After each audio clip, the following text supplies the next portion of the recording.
All right, so we're going to start with a 6-minute warm-up. We want to gradually increase the intensity either before the warm-up or right after. I suggest you move all the joints in your body. So, roll your head a little bit, move your arms, move your hands, do a little standing on your toes, and you're good to go with the next exercise. Awesome. Let's get to it. Let's do it.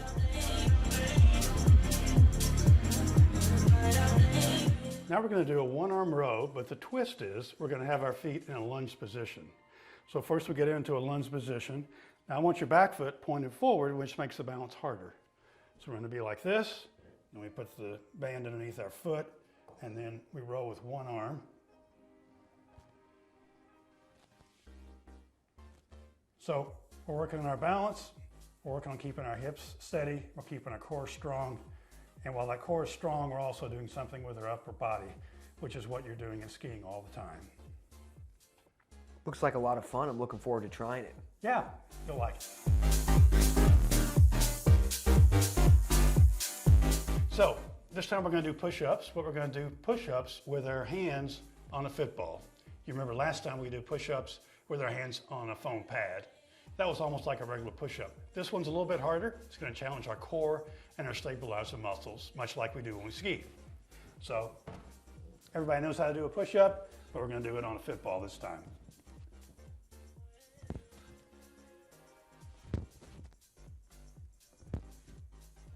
I'm sure this one is pretty challenging. More so than it looks. Have fun with that one. If it doesn't challenge you, it doesn't change you. Exactly right.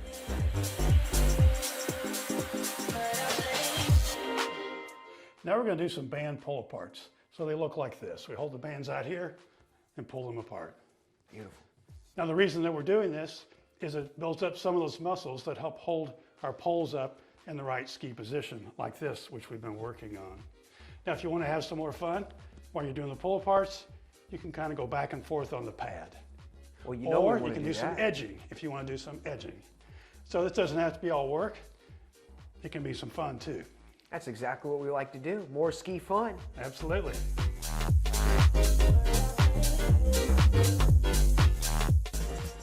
In phase 2, we're going to do split squats with an additional challenge. So now we're going to think about keeping about 60% of our weight on the balls of our feet. So just behind your toes are pads, and we want about 60% of our weight on our front foot on those pads, up and down. We want to pause at the bottom of the split squat. Now if you want more of a challenge and you feel like your knees are doing well, then you can put a little more pressure on, say, the pad behind your big toe or the pad behind your little toe. So you can kind of go back and forth a little bit if you want. If you don't feel comfortable with that, just keep that weight on the balls of your feet evenly. Here's the way it looks.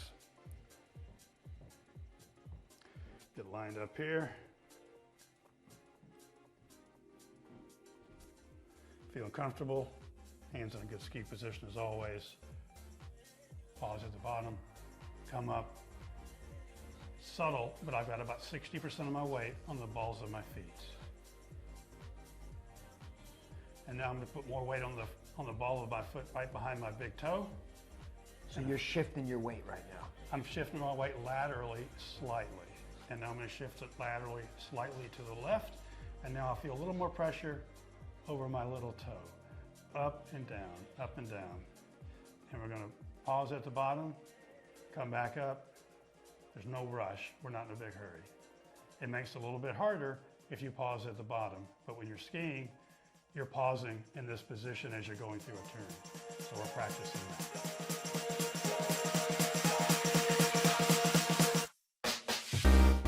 All right, so now we're going to do some band front raises, and they look like this.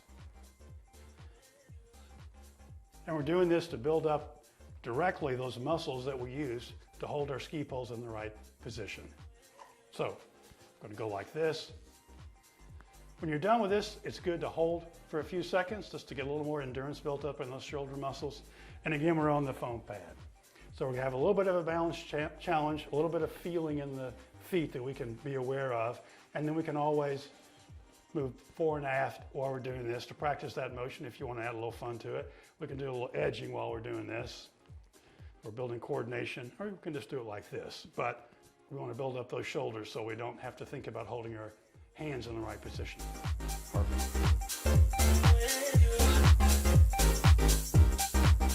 Now we're going to do a 4-point rotation like we did last time, but it's a more advanced version.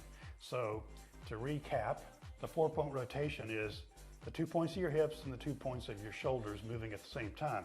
So if you put your hands on your hips, you can do like this and you'll see the motion that we're trying to get. We're not trying to do this. We're trying to do this. So we're also going to do it on the foam pad and on one leg, so it's a more advanced version. So here's the way it looks. We'll do a couple on both feet, get the motion going, then we're going to go up on one foot.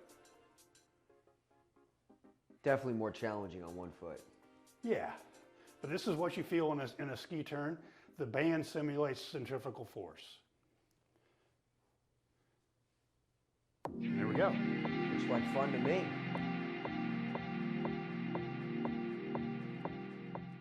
Now we're going to simulate edging, going across the slope, traversing across the slope, and we'll make it a little more difficult this time with a foam pad. So we want to edge our feet as if we're on skis, and we're going to keep the edging the same angle. We're going to hold this band that's anchored to the door, which simulates gravity, and then we're going to go up and down as if we're going over bumps as we traverse across the slope, and you want to concentrate on keeping the same edging angle as we're doing this. It seems like a lot of these movements that you're having us do is actually going to help us have a safer time on the slopes as well because of all these balance drills we're doing. Oh, that's right. That's right. We're working on the coordination so you don't fall and you're more in control. And we're going to have a much more fun out there too, right? Absolutely. That's what we want. Definitely.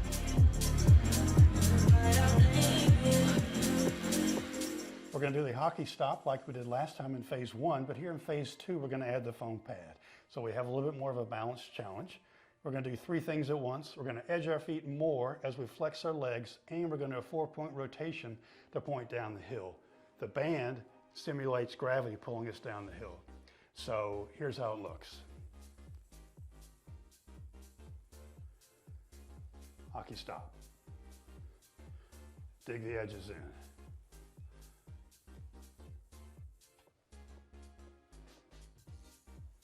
So 3 things at once now, and balancing at the foam, on the foam pad at the same time. Let's hope we can walk and chew bubblegum at the same time. That's right.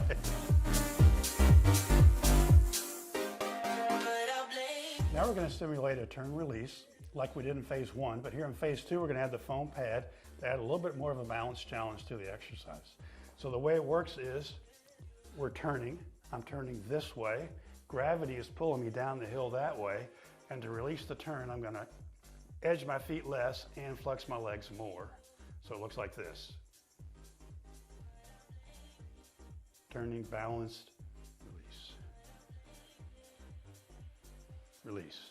Now you'll find if you just relax this leg right here, all that happens. Steve, Relax that leg and you release the turn. I can't wait to try these on the slopes. You'll find it's much easier. It'll be more fun. There we go. More ski fun. Absolutely.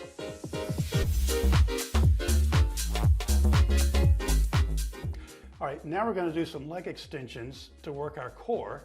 And the variation here is we're going to hold this softball between our feet. And the reason we're going to do that is when you're skiing, you have to control where your leg is in space. And part of that is these inside muscles here that control where your leg goes. So when we lay down and put this between our feet, we're holding the ball here. And it takes some coordination of these inside muscles. Here's the way it looks. Now we're also going to work our core. You can feel it in your quads a little bit too. So it looks like this. So we want a stable core while we're doing other things with our legs. So we're keeping our back flat on the floor. I have a feeling this is a little harder than it looks too. It probably is if you haven't done it before. Let's give it a try. All right.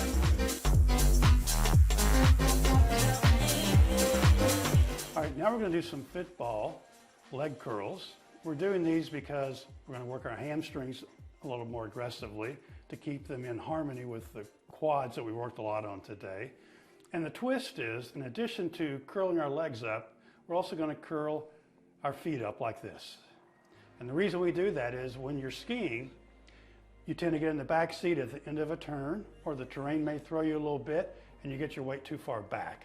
And the way you get your feet and your weight back to the front where it belongs is use your hamstrings and this motion with your feet. So we're going to practice doing that at the same time. Now when we're on the slopes, if we get in the back seat, we know, oh, it's just that football leg curl thing that I do. And it's a instantaneous thought. You don't have to think about it. It's already there. You've already practiced it. So we're building a lot of this muscle memory. Is that what I'm hearing? Exactly. We're building muscle memory to get out of the back seat and in the front seat where you belong. Here's how it looks.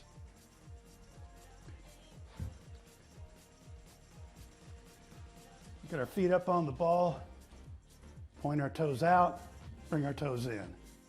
Point out, bring our feet in. Toes out, feet up. Toes out, feet up. And we're also working our core a little bit here too, which is always a good thing. Well, Steve, let's get into that front seat, baby. Absolutely, it's where you belong.